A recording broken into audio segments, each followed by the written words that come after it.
اللہ سے ہم کلام کا دن آیا تو حضرت موسیٰ علیہ السلام کو یہ بات پسند آئی کہ اتنے دن روزہ رکھنے کی وجہ سے میں اپنے منہ کی بدبو کے ساتھ اللہ سے ملاقات کروں گا، اس لیے انہوں نے ایک پیڑ کی شاخ توڑی اور اس سے مسواک کر لی، لیکن اللہ تعالیٰ کے حکم میں دخل اندازی کرنے کی وجہ سے انہیں 10 دن کے روزے اور رکھنے کا حکم دیا گیا۔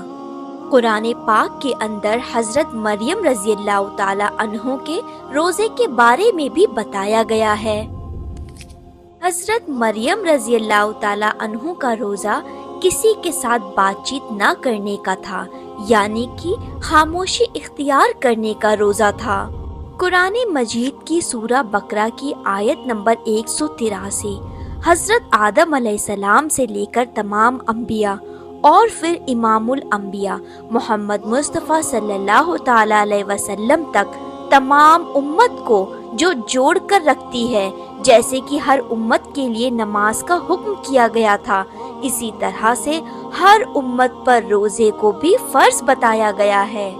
پچھلی امتوں کے روزے حالاتوں کے مطابق آج کی امت سے الگ تھے، روزوں کی تعداد اور یہ کب کس وقت کس حال میں رکھے جائیں گے، ان سب چیزوں میں آج سے کافی فرق تھا۔ رمضان مبارک کے روزے دوسری امتوں پر فرض نہیں تھے، لیکن حضرت محمد مصطفیٰ صلی اللہ تعالی علیہ وسلم کی امت پر رمضان کے روزے فرض ہوئے۔ رمضان کے روزے ہجرت کے 1.5 سال بعد 10 شعبان المکرمہ سن 2 ہجری کو مدینہ منورہ میں فرض ہوئے۔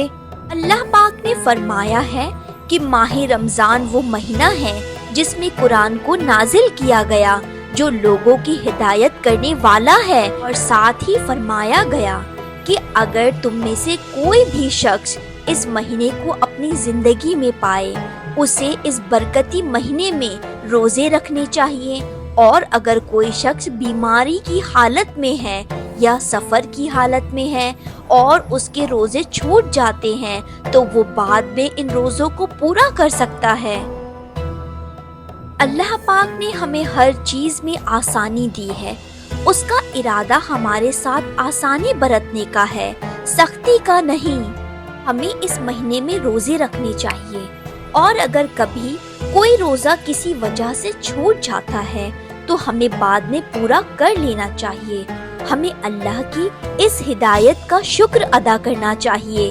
اور اسی کے ساتھ آپ یہ بھی جان لیں کہ حضور صلی اللہ تعالی علیہ وسلم کی امت سے پہلے یہود و نصارہ 10 محرم یعنی یوم عاشورہ کا روزہ بڑے ہی احترام کے ساتھ رکھا کرتے تھے۔ اسی طرح ہر مہینے کی 13ویں، 14ویں اور 15ویں چاند کی تاریخ کو امتوں نے روزے کو بہت ہی احترام کے ساتھ رکھا۔ چنانچہ حضور صلی اللہ تعالی علیہ وسلم نے پوچھا کہ تم 10 محرم کا روزہ کیوں رکھتے ہو؟ تو انہوں نے جواب دیا کہ اس دن ہمارے رب نے ہمیں فرعون سے نجات دلائی تھی، اسی دن ہمارے رب نے سمندر سے راستے نکال کر ہمیں دریائے نیل سے پار کرایا تھا۔ چنانچہ ہم اپنے رب کا شکر ادا کرنے کے لیے اس دن روزہ رکھتے ہیں۔ اس پر حضور صلی اللہ تعالی علیہ وسلم نے ارشاد فرمایا، اس بات کے تو ہم تم سے زیادہ حقدار ہیں، لہٰذا تب مسلمانوں کو حکم دیا گیا کہ تم بھی محرم کے مہینے میں روزہ رکھا کرو۔ یہودی 1 روزہ رکھتے ہیں تو تم 2 رکھا کرو، ایک 9 تاریخ کو اور ایک 10 تاریخ کو۔ اس کے بعد جب کچھ وقت گزرا تو 3 روزے ہر مہینے رکھنے کے لیے کہا گیا، جو کہ چاند کی 13ویں، 14ویں اور 15ویں تاریخ تھی۔ مسلمان اس روزے کو رکھا کرتے تھے، لیکن جب رمضان کے روزے کو فرض کیا گیا تب ان روزوں کو سنت روزے کا درجہ دے دیا گیا۔ اور آپ یہ بھی جان لے کہ رمضان کے مہینے کے بارے میں حضور صلی اللہ تعالی علیہ وسلم نے ارشاد فرمایا کہ جب اس مہینے کی پہلی رات آتی ہے تب آسمانوں کے دروازے کو کھول دیا جاتا ہے اور پھر یہ دروازے پورے مہینے تک بند نہیں کیے جاتے، اور جب اس مہینے کی آخری رات آتی ہے تو اللہ پاک ہر روزے دار کی مغفرت فرما دیتا ہے۔ اللہ تعالیٰ سے دعا ہے کہ وہ ہمیں رمضان کے مہینے میں زیادہ سے زیادہ عبادت کرنے اور روزے رکھنے کی توفیق عطا فرمائے۔ اللہ ہمیں تمام برائیوں سے بچائے۔ اللہ ہمیں سننے سے زیادہ عمل کرنے کی توفیق عطا فرمائے۔ اللہ حافظ۔